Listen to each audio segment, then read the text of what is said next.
まず、サンベルグ行きましょう。Yan. Let's go to Sunbell Bakery here in Tokyo Adachiku.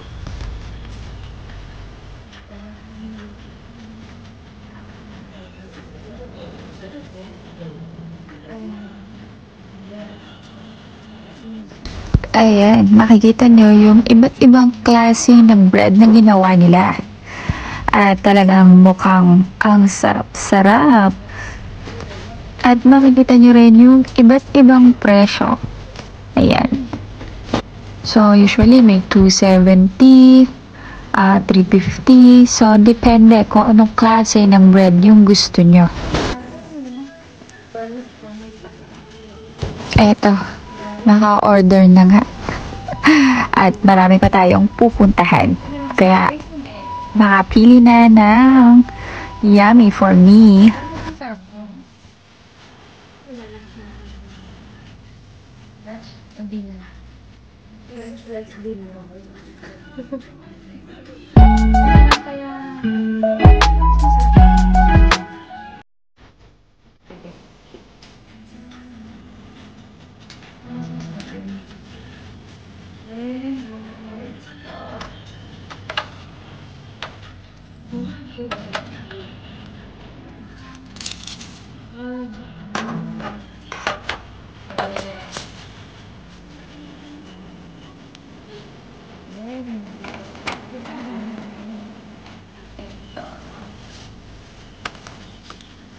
Wow!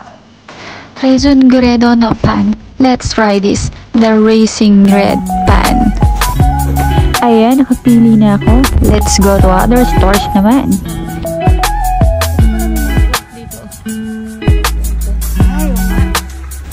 Ayan, we are going to try sana to eat ramen in ramen restaurant here with my friend Myla. Kaya lang, nung pumunta kami, it's just close. So, mga 6 p.m. pa siya mag-open dito. At nasa 5 o'clock pa lang. Ayan, so dito sa isang ramen restaurant, ito yung mga ino-offer nila ng mga klase ng food. So, meron din sila mga biro, which is beer. Ayan, tapos meron ding mga iba't ibang klase ng ramen. Ayan.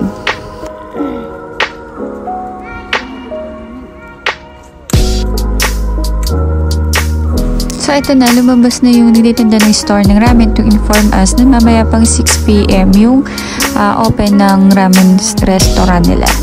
And then, punta naman tayo sa ibang store.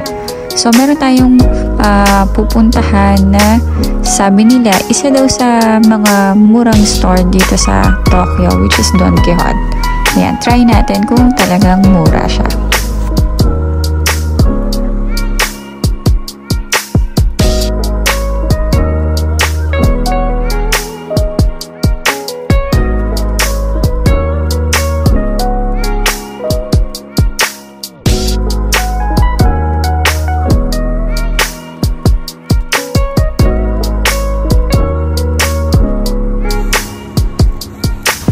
Ayan, nandito na tayo. So, ito yung iba't ibang price nila dito sa labas pa lang ng store nila.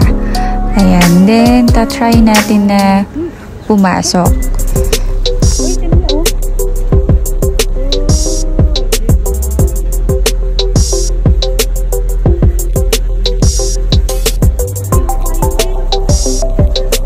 Magkano bili nila? Ayan, naghahanap din kami ng payong kasi naulan. Ayan, so ito yung price ng payong na puti, which is 598 yen dito. And kapag meron sila mga dalawang klase ng payong.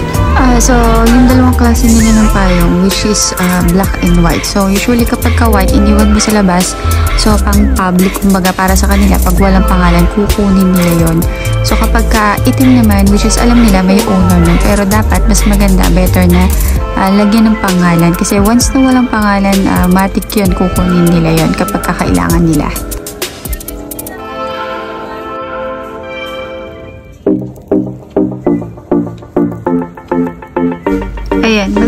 titingin tayo ng mga pwede nating mabili dito.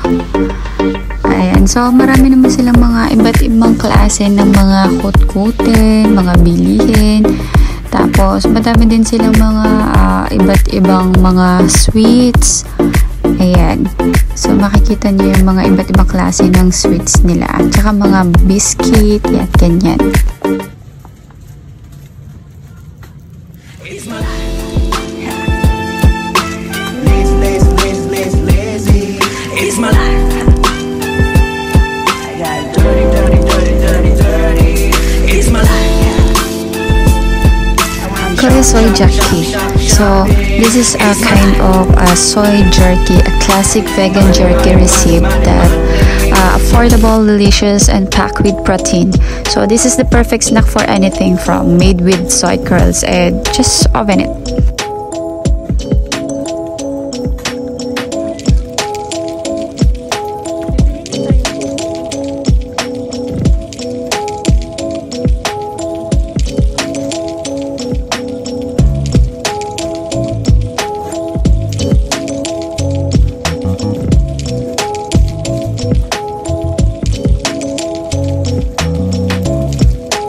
So, ito naman nakita ko yung isa sa mga favorite instant ramen na gusto ko.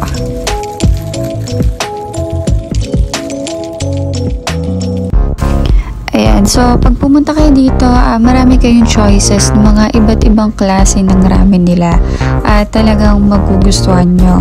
So, ito naman din sa isang gusto kong ma-try. Kaya lang, puro na kasi tayo mga noodles. So, bawas-bawasan muna natin yan. Ayan, so ang price nito ay goya ko ng isa. At kapag tatlo naman ang binili mo, ay magiging 1,000 na lang.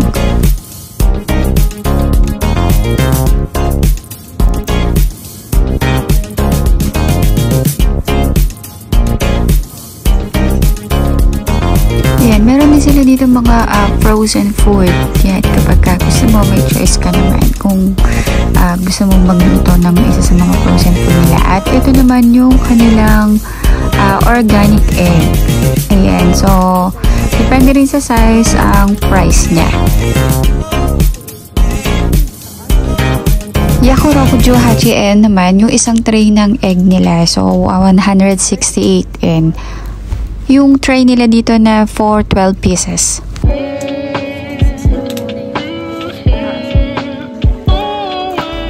Yeah, try naman natin magpunta sa kanilang second floor.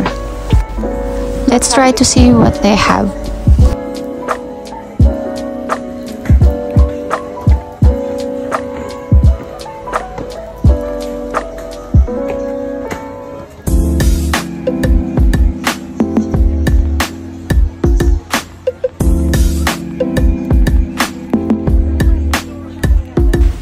Yan, so dito naman sa taas makikita yung mga iba't ibang klase nila, mga pang makeup, yung iba't ibang mga pang personal use.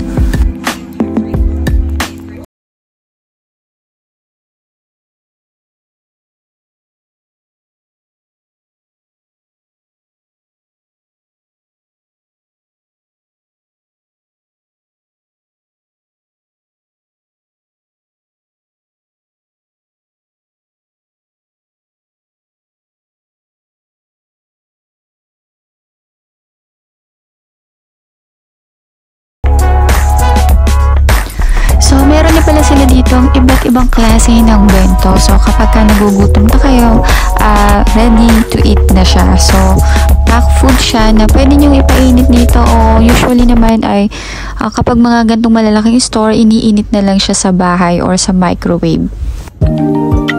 So, yan, depende sa price. So, may mga bento tayo na Sanbyaku Kyuju Hachi-en yung price niya, which is 398 sa pera dito.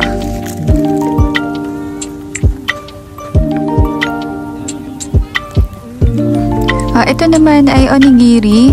So, which is hindi ko pa talaga siya na-try tikman. So, soon to try natin yung tikman.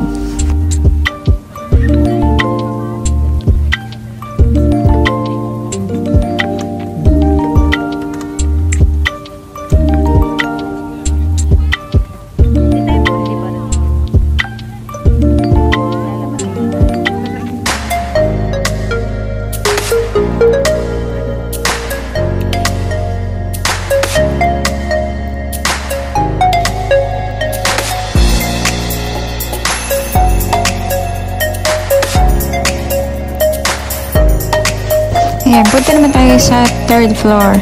So, actually, naghahanap kami ng makapal na gloves kasi sobrang lamig. So, nasa 10 degrees sa labas.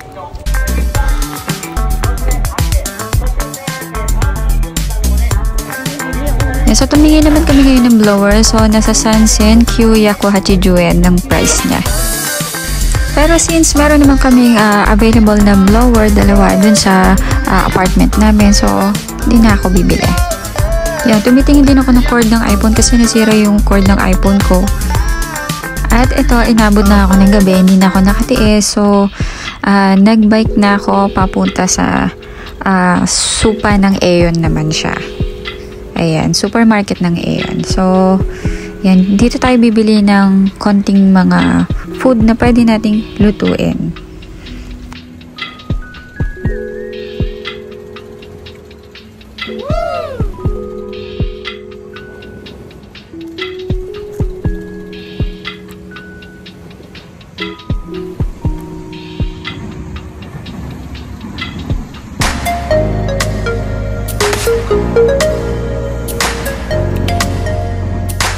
Ayan, nandito na tayo sa Aeon Supermarket. So, tatry natin bumili ng pwede nating lutuin at hindi ko pa na-try magluto dito. So, bibili tayo ng mga lulutuin natin. Tingnan natin kung mga magkano at ano yung mga pwede nating lutuin. Yan, kasi guys, kung puro tayo kakain sa labas, talagang mauubusan ka talaga ng pera dito kasi medyo expensive talaga yung mga pagkain sa restaurant sa Tokyo. So, ito ay yung isa sa mga binili natin ay ito. Yan, tumingin na ako ng bigas. So, ang 5 kilos ay nasa Sengoya ko. Yan, kulang-kulang siya. Then, tumingin din ako ng squid.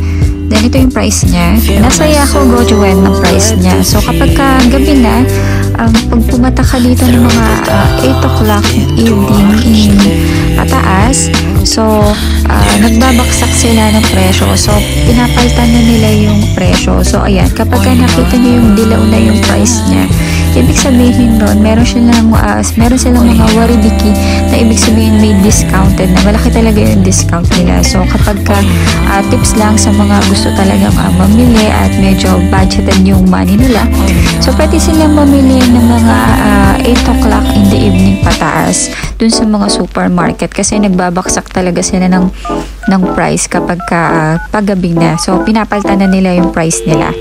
So, ayan yung mga pinamili ko na pwede nating lutuin. At dahil gabi na, babayaran na natin siya at uuwi na tayo. So, sa susunod na tayo magkita-kita. Ja, mata ne!